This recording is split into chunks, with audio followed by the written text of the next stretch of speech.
Hey, welcome back everyone. Robert Marzullo here from Ram Studio Comics, and today I want to show you a little bit of something I'm working on. So this is actually a page for independent comic, and I'll talk a little bit about doing that because we've kind of discussed that a little bit on the channel here, and I want to show you kind of the way I work through some of my process, and just talk about a few things really. So one of the things is that when doing independent comics, you're going to be working with a smaller company, maybe a person trying to get an idea out, and you never want to discount it because big ideas start sometimes with small ideas and small projects. So you want to really delve into any of those you can get your feet in, or your hands in, or whatever part of yourself you want to get in it.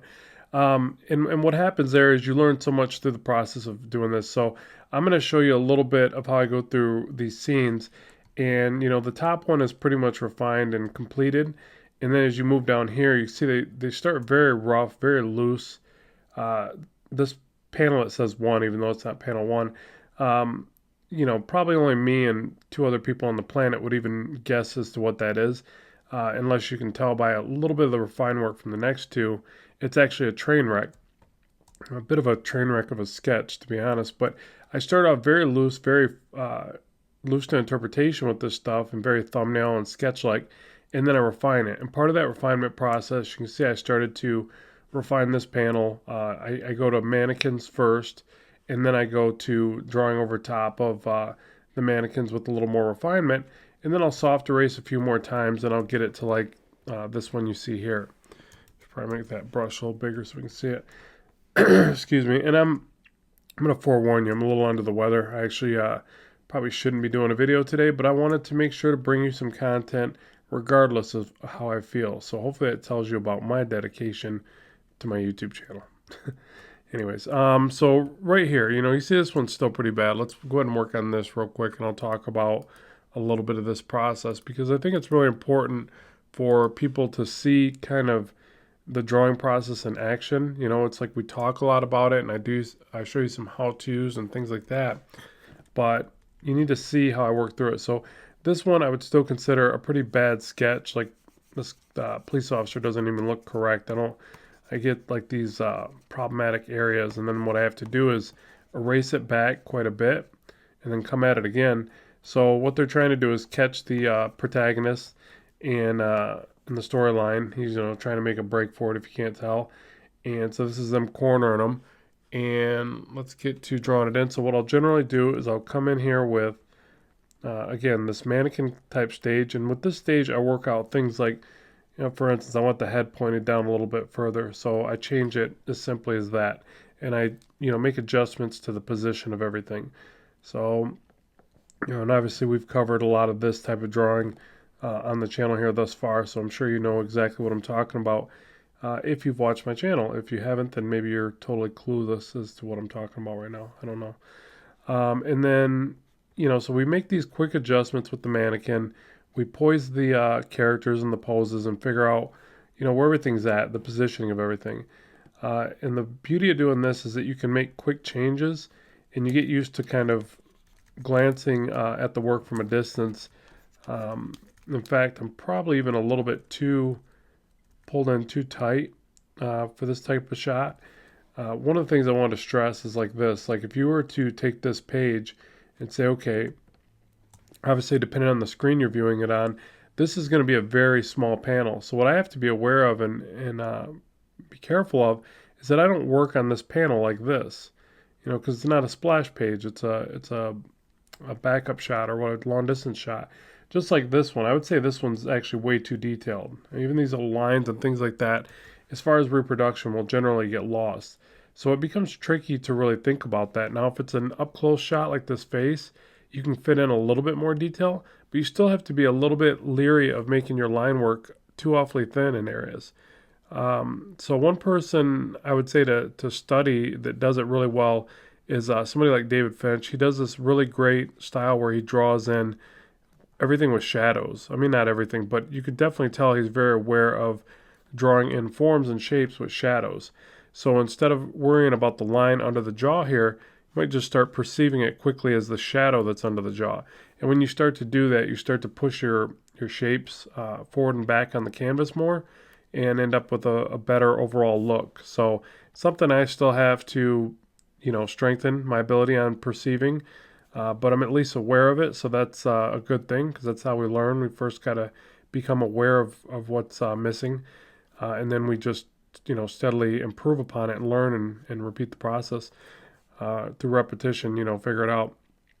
But so what I'll do here is just kind of keep working this. Now, one of the things that looks really weird and strange about this is a couple things. The distance of the head away from the neck and the body itself. So I'll play around with that, and I'll just quickly move the head shape. I'll just ignore the rest of the information, and I'll try to move it around, maybe give some hint to the profile or the side of the face, placement of the ear, things like that. But I'll just move these shapes around until it looks correct, and then I'll come back and try to replace the hat. And the hat didn't look convincing either, so I'll get rid of that. And get rid of these numbers. I can't even remember why I wrote those in there, but... And then I'll keep, moving things around. So again, this is where the basic sketch is so important because you're working through all the kind of the heavy lifting, really. You're moving things around, you're changing things up so that when you're ready to render, it's more cohesive, it functions properly, because if not, you're just kind of quickly jumping into cleaning up the work, and it may not really be correct. It may not really be suitable for rendering yet. So like this part where I was having a bit of problem with the hat, we're going to get into some other videos where I talk about and explain how to draw things from different angles. So we're going to take a picture, a reference shot or whatever, and we're going to draw it from one angle, but then we're going to try to turn that visually on the page. I think that'll be a really important exercise because that's pretty much what you have to do for comics, and it's not always easy. It's actually pretty tricky at times, at least for me anyways, and I figured that would be a great way for me to strengthen my ability on it and also talk to you about it, because I think it's something that's really imperative for doing these types of illustrations.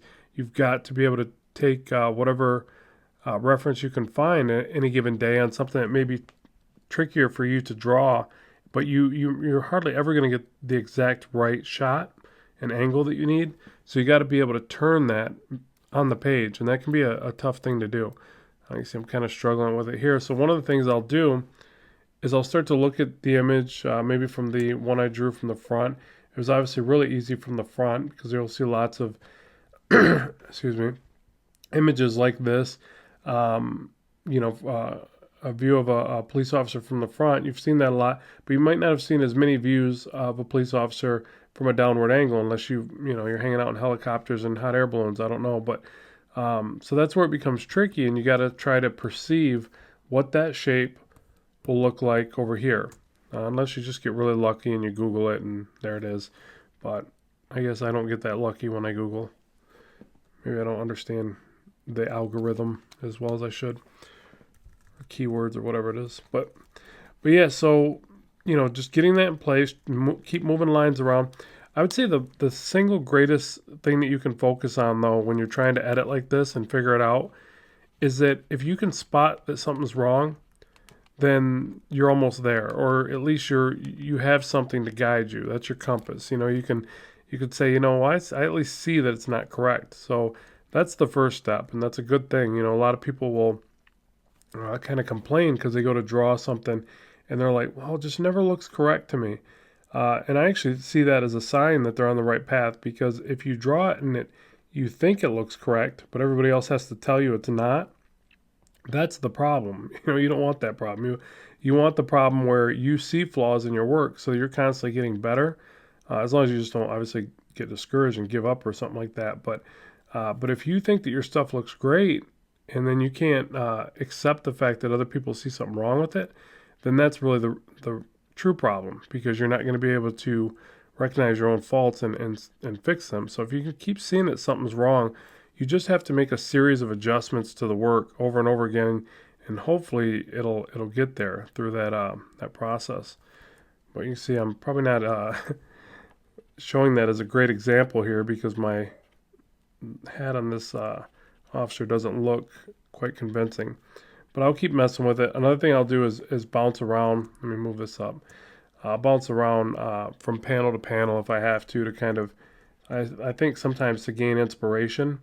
I won't fight something for too awfully long. If I'm not getting it, I'm not getting it, and I'll approach it a different way, because I feel like if I spend too much time trying to figure out something that's not working, then I may just waste a good portion of the day. But if I bounce around and try something else, even something that I'm more confident at the moment, like drawing this face over here, that was pretty easy. There's certain things that I can just draw better because I've drawn them more and studied them in more detail or whatever. So I'll go to that as a confidence builder, and then I'll come back to the tougher aspects.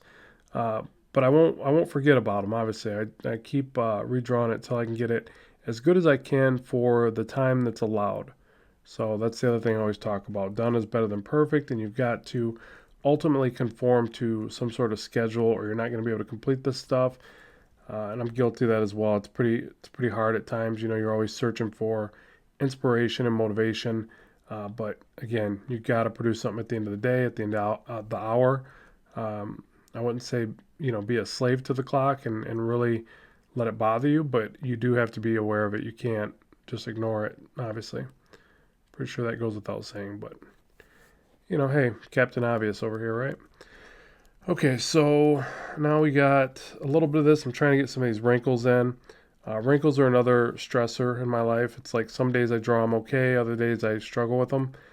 Just like hands. Hands are always something I think we always continually are trying to get better at. One thing I will recommend, especially with like a shot like this, I got to remember again that we're pretty far out, so I could probably do a pretty bad hand here and get away with it. Except for that thumb, that was pretty bad. Thumb would not go that way. Um, so you can sometimes cheat a little bit, I guess, is when you're a far distance out, and you want to really kind of get a bunch of not trying to sound funny, but shorthand techniques to your work.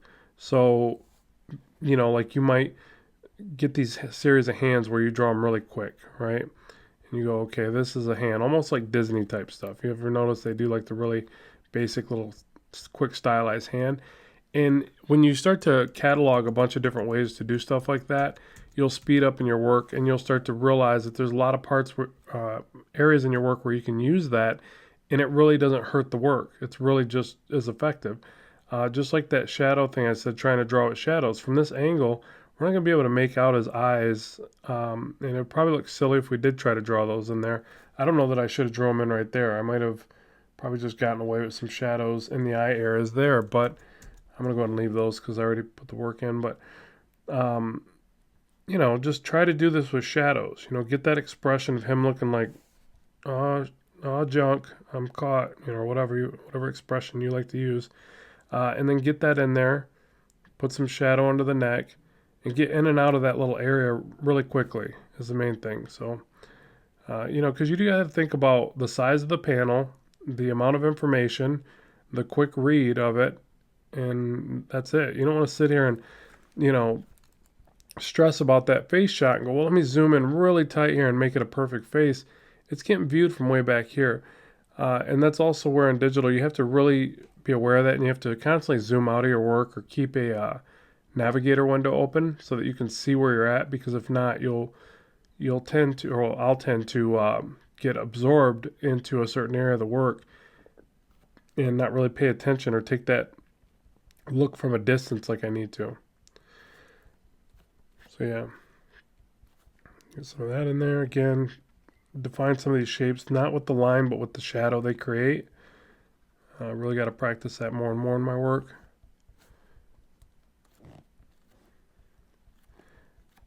And again, simple shapes, and actually the other way to do simple shapes rather quickly is bigger lines. So try using a bigger brush, and if not, it's digital, you just soft erase and come back. But a lot of times you can sketch in a design real quick using a larger brush. And I don't know that I like that a lot, but again, I got to make sure I don't fight it too much or worry about it too much because of the size of the panel. But I will correct certain things. So like this arm looks a bit clunky to me, the size of the head in relationship to the body. So let me grab my selection tool. I'm trying a different way of recording today, so hopefully we won't experience any problems. I actually have, why did I do that? I actually have the, did it again. What is the deal? Oh, that's weird. As I say, I hope we don't experience any problems, and I'm experiencing a problem. It's so strange. Will not let me select that area. Crazy. All right, well, I guess I'll come back to that. Let me make sure I just address any of the other things I wanted to touch on. So we're going to also be doing some videos where I talk about doing wrinkles. I still think I need to beef up my own skills with it as I bring you a more updated video on that. But I'm going to talk about them. And one of the things that's that I noticed when doing this is that if you really focus on, again with that shadow thing, is drawing it in there and drawing the shadow in, not the line so much. And then, so if you notice, I wasn't really drawing the wrinkle as much as I was drawing the effect that it has on the rest of the surface. So the drop shadow here, a little bit of a ridge line there, and that's it. And then as it comes to the edges, it rounds around the edges. So you got to think about it like this lifted up shape going around this spherical object, in this case the arm, and you really want to illustrate that. So, like I said, we'll get into that in more detail, but I just want to give you a heads up that we'll be addressing that pretty soon as well, because I know a lot of people, myself included, we kind of struggle with making wrinkles look good. So yeah, so there it is. I'm going to go ahead and jump out of this video for now because I am having a little bit of technical difficulties. Gotta love it. Let me know what you think of this type of video where I show you a little bit of the workflow of the process that I'm doing on whatever given project. If that's something you'd like to see, I'll try to bring you more of that. There'll be a link in the description box below if you want to check out this book as it comes out. I really appreciate the support. And as always, keep drawing, keep having fun, and I will talk to you soon.